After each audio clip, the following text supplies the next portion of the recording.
नमस्कार विद्यार्थी मित्रांनो, आज बघा आपण घनफळाच्या बाबतीत एक एक्झाम्पल घेऊन आलोय. घनफळ म्हणजे काय असतं बघा.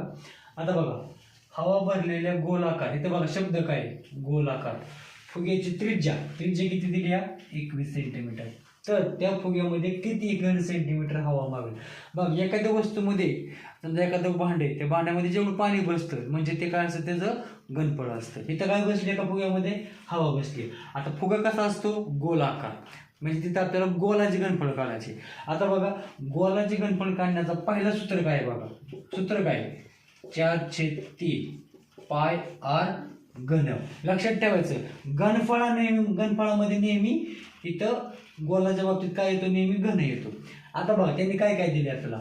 आता इन्फॉर्मेशन काय आपल्याकडे 4/3 आहे असं आहे. पायच्या दोन किमती आहेत बघा. पायच्या दोन किमती कोणत्या 3.14 आणि 22/7. आता कोणती तर बघा त्रिज्या किती दिली या 21, म्हणजे आपल्याला किती घ्यायची या पायची किंमत किती घ्यायची या 22/7. ओके, हे घेतली 22/7.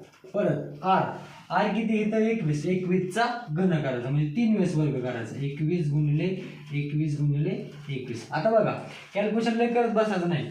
7×3 = 21. ह्या 21ला 21 कट झाला, शिल्लक किती राहिलं बघा 22 चौक किती आलं इथं 88 गुणिले 21चा वर्ग किती आला 441. वर्ग पाठ पाहिजे आपल्याला. किती येतो तो 441. हा जर सगळा गुणाकार केला तो किती येतो तो 38,808. आता बघा ह्याला एकक द्यायचं असतं. इथं लक्षात ठेवायचं घन का म्हणतो आपण. घन म्हणजे 3 वेळेस गुणाकार असतो.